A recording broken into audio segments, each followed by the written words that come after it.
United States of America, that we've become a corporation more than we've become, a nation of free people, individuals with rights and liberties. And really what we've become is just one big massive corporation, the United States government, and of course the states' rights have gone right out the window with it. But here he epitomizes corporate America, and then everybody just turns a blind eye to it, and they think he's God's gift to creation.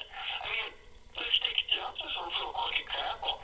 On one of my campaign platforms, I don't think you're going to hear Donald Trump say this one because you really can't afford to do it.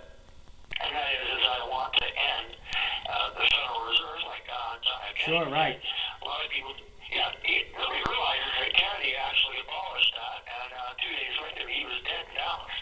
So, I have the same exact thing, and I don't suspect that Donald Trump is going to do that because if he's going to risk even one penny of those billions, I mean, it would be really simple if he would have been a real patriotic American, because we all know, anybody with any sense, and they'll tell you that, we all know Donald Trump is not Donald Trump, Barack Obama's a Muslim. Okay, we know we put a Muslim in the White House. That's okay. Everybody has a right to the freedom of religion, okay? That's what bugs me.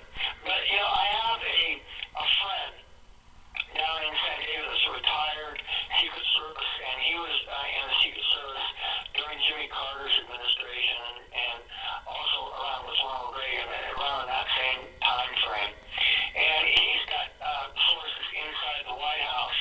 And what the Muslims wear is called a kafi, Yep. K-A-F-I.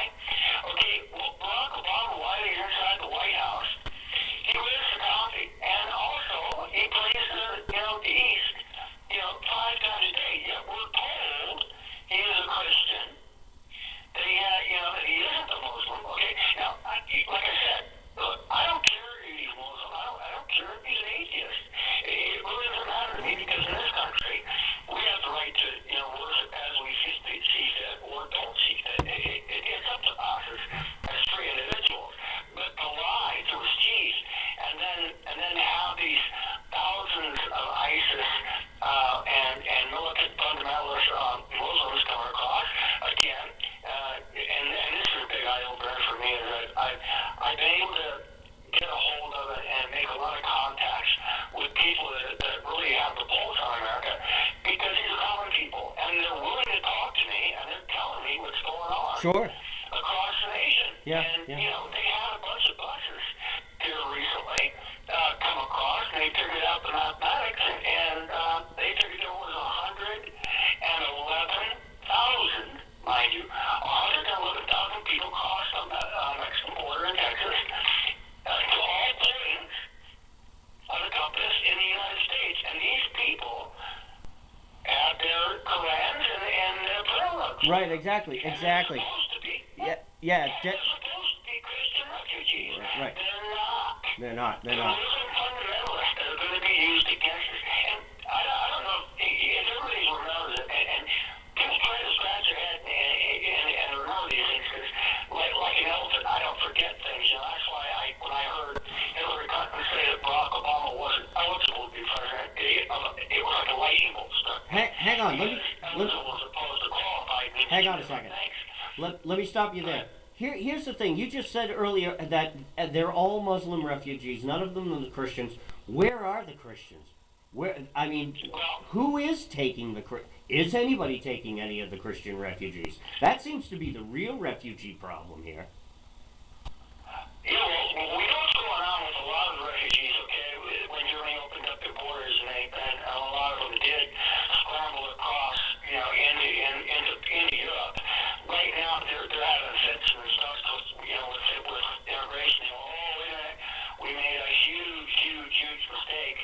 And now, Barack Obama, of course, and the administration right now is coming up with ideas to soften the Americans by saying, look, we're going to take in 20,000 or so Christian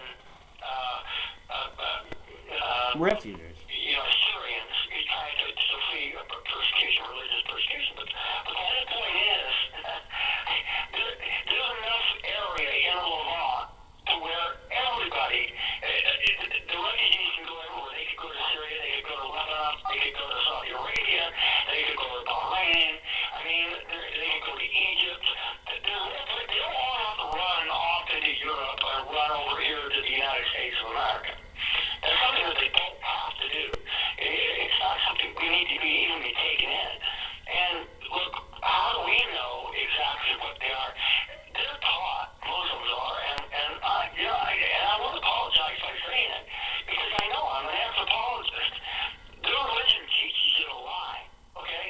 sure. Even if they came up and told you it was daylight outside, I'd want to go outside and make sure the sun was shining.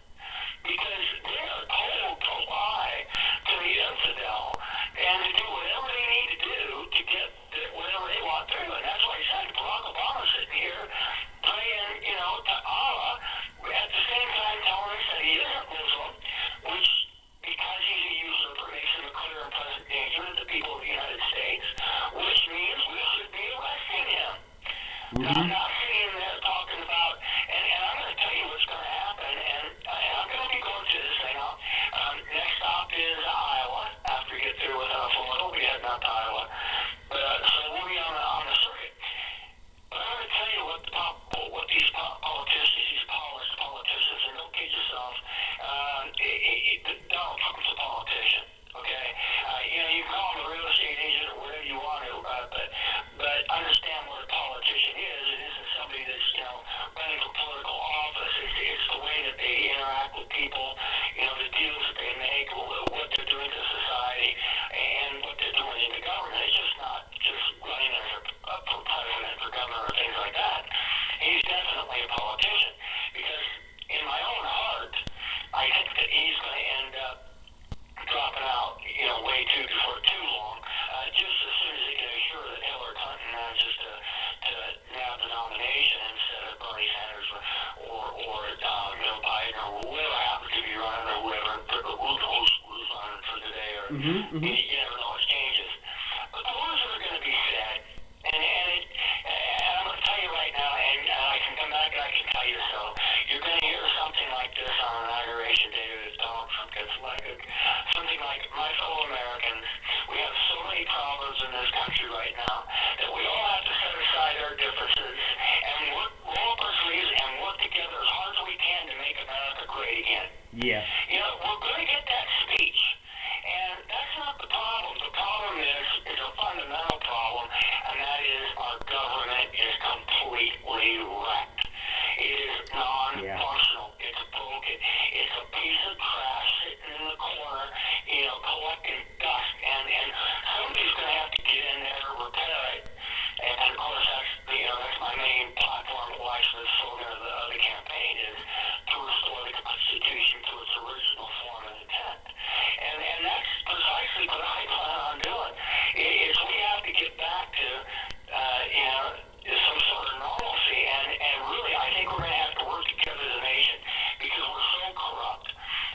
When you have career politicians and attorneys running for office and wealthy business people like Donald Trump controlling this nation, we're broke to the point where we need to this is true. have term limits for all three branches of government. Of course we are. Of course we are. No more of this dynasty. No, yeah, Supreme Court too. Exactly. Yeah, that whole life thing, and I think here's the thing. The various Tea Party and conservative groups this last election. Here in our state in Massachusetts, some seats were gained, but no, a lot were not, unfortunately, despite the grassroots movement. But across the country, though, Tea Party groups, local conservative groups have managed to push some candidates into some very interesting seats.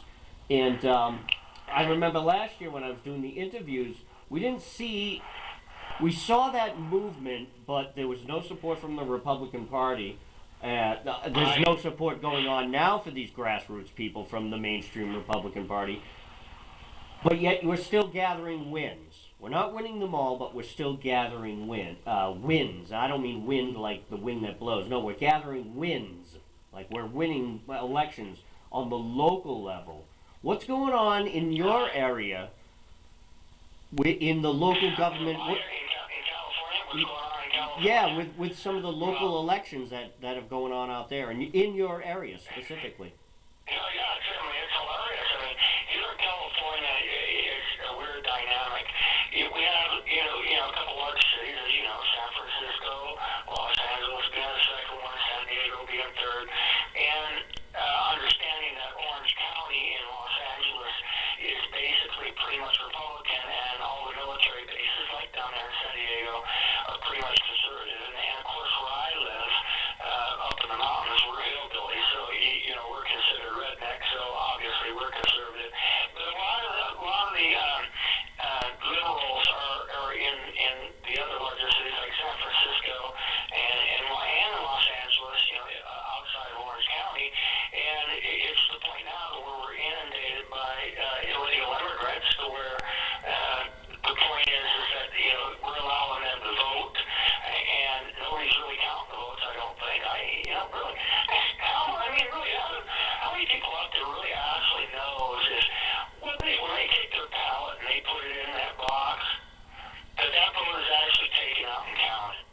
Right.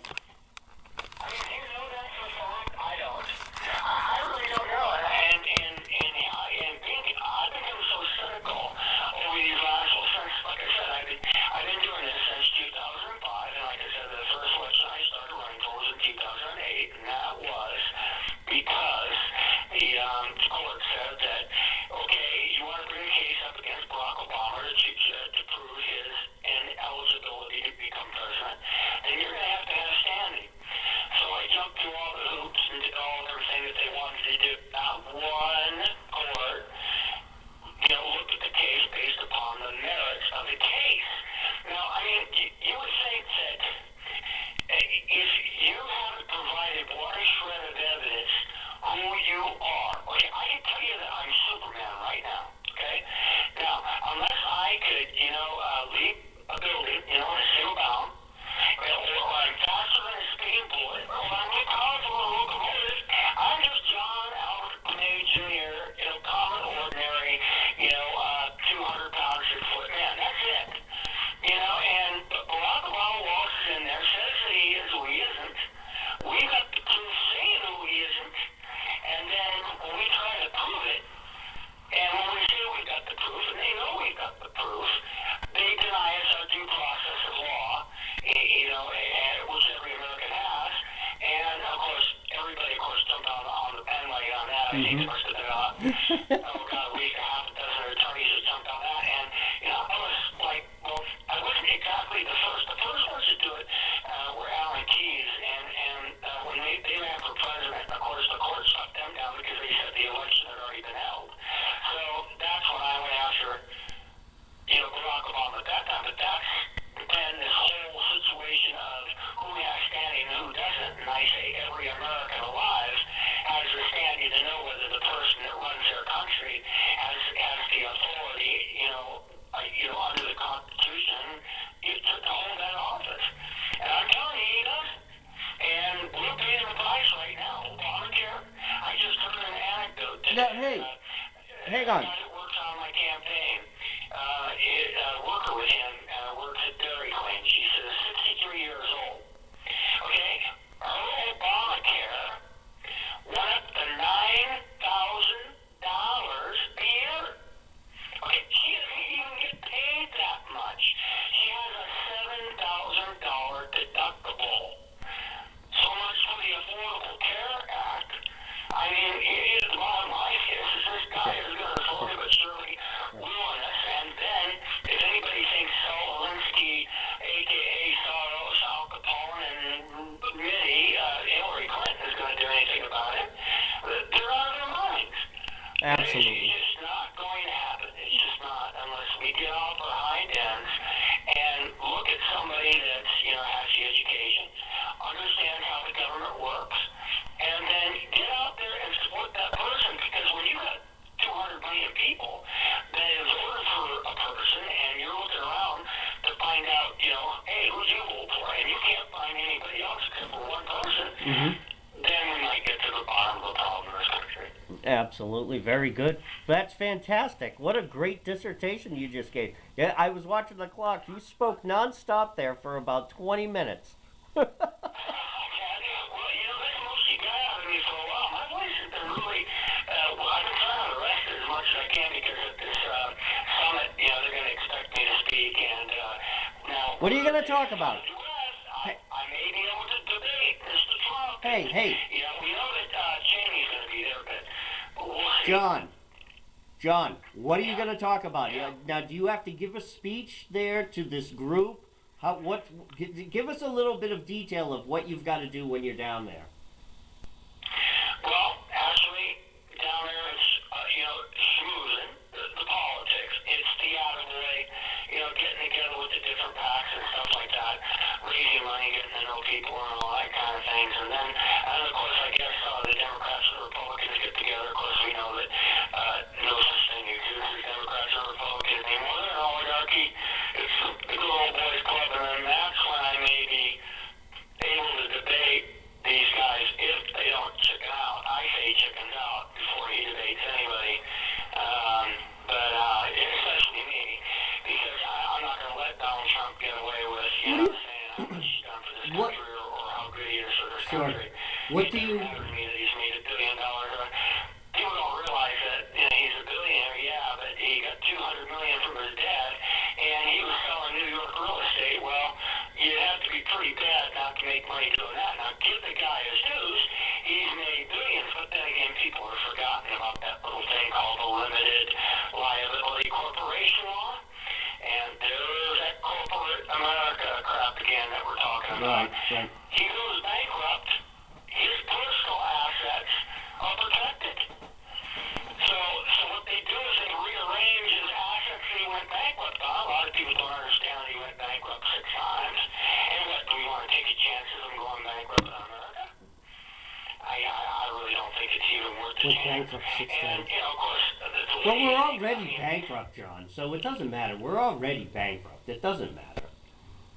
Well, I know. Look, I mean. But get back. Let's get back. We've become a nation of liars, cheaters, and people that want everything now. And the traditional values of America have really flown out the window, pretty much. You're not really worried about too much about the next guy. You're worried about more about yourself than you are about anybody else. We don't really care about government unless it happens to be an election year.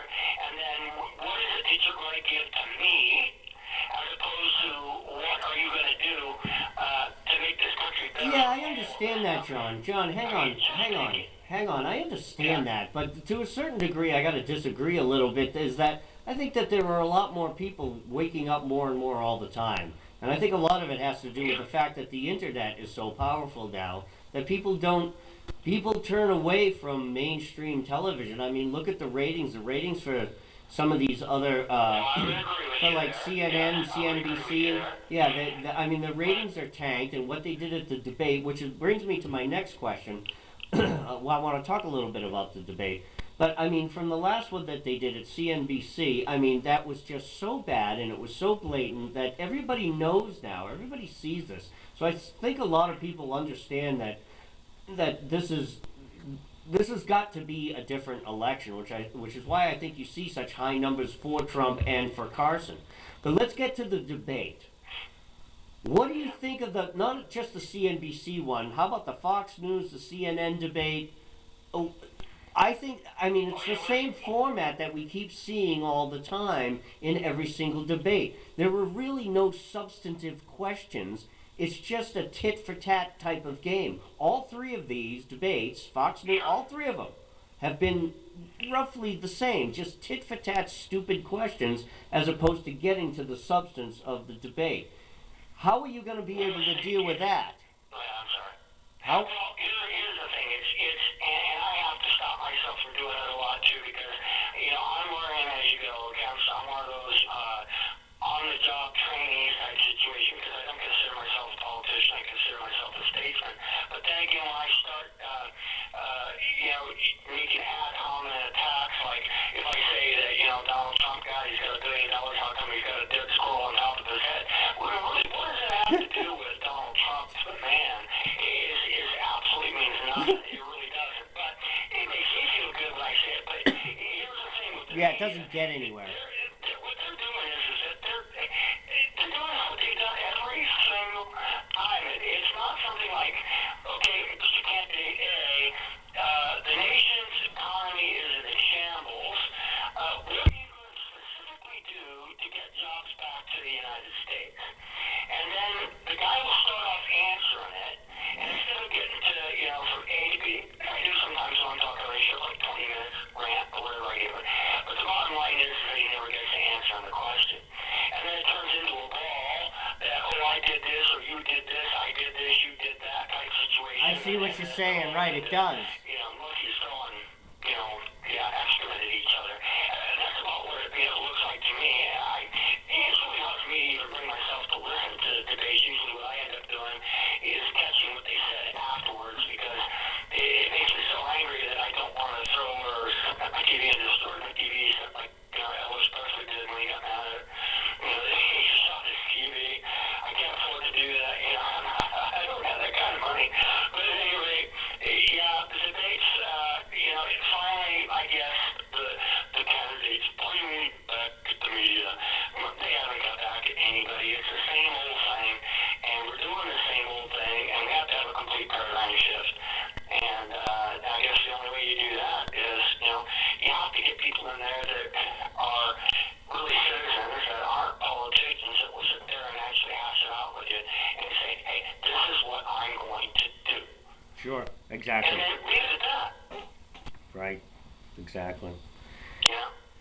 So, It's simple because I mean you can sit there and say like something like, okay, you want to bring jobs back to the United States, okay, fine and dandy, okay, what does that entail? We've dumbed down our kids so bad right now that we don't have the educated people to take over the jobs that we need in this country other than menial labor. right, I exactly. mean, with all the engineers, they come from foreign countries now, and what are we going to do? I mean, it drives me crazy. Sometimes I'm talking to somebody constitutionally. You'll have somebody say, well, this act that they just signed X number of days ago says that it's okay for you to be a citizen if your mother happened to be a citizen. Well, nothing supersedes the Constitution of the United States. It's the law of the land. Yeah. Nothing supersedes an amendment. Well, Unless, there is the something only thing it does is another amendment, and then you have to have a constitutional convention to do that. But then when you tell people this, they'll look at you as They don't understand. Yeah, Mark Dice is great at this.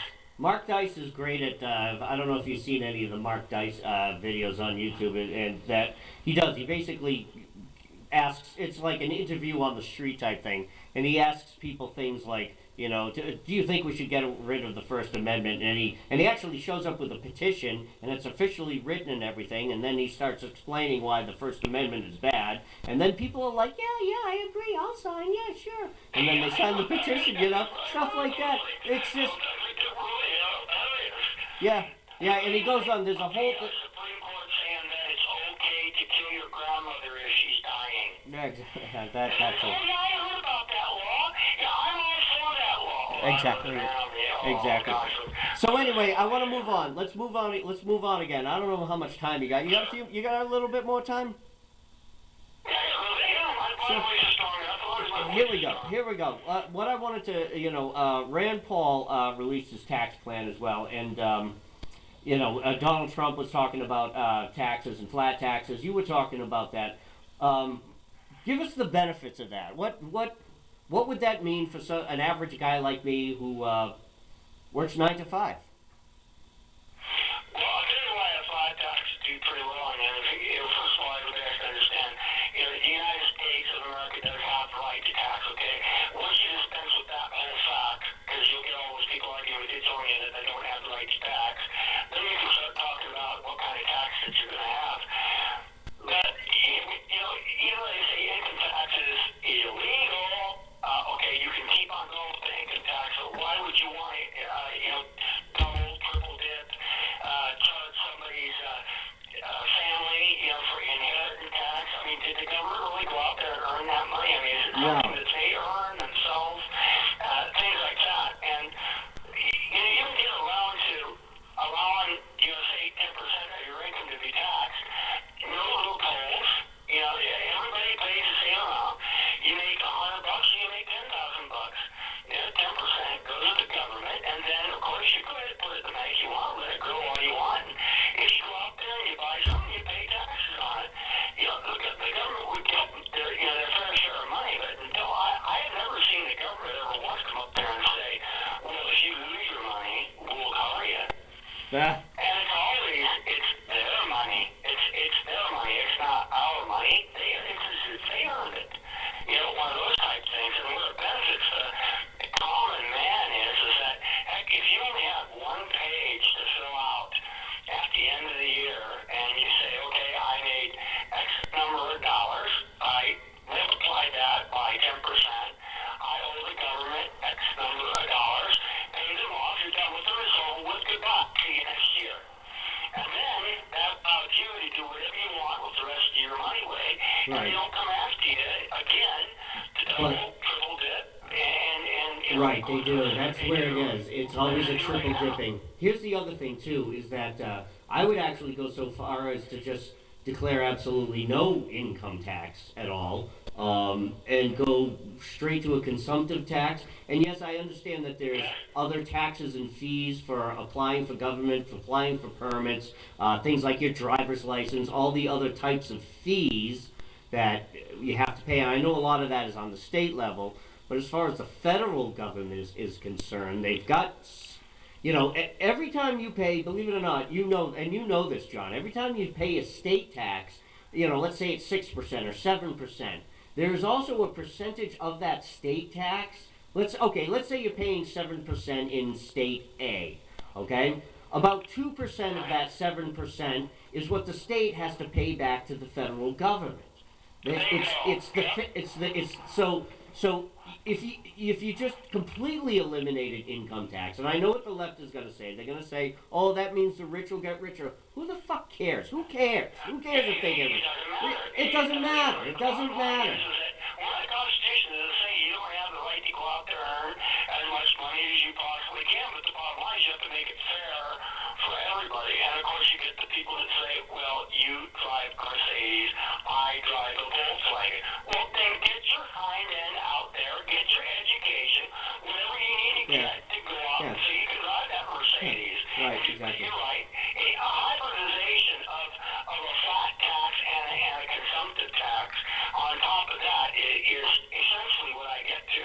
If you get in depth on the tax plan, I'm talking about right off the bat as your tax one time only from the federal government. Because really, what the federal government will do is they'll actually, they'll get $1 million from the state, and then they'll send them 500, thousand back, and then they'll start using that little carrot and stick type situation. They say, okay, now if you want your road fixed, well, then you better accept this, this law regarding ownership of guns, or something like that. It's where they hold up that stick and carrot, the state legislators, to get along with. I think getting the federal government down to a smaller level where we can deal with them and make it more manageable, because after all, that's where they gain the power, is through the power of taxation. I mean, this country at one time used to, pay taxes on tariffs, just, stuff coming in. Sure, right, exactly. Just, charge China, so bad where they couldn't possibly compete with the United States ever again. They'd be paying so high. Oh, but wait a minute, they'll go and they'll use tariffs against us, and we'll be a little hurt. Well, I think it's been proven.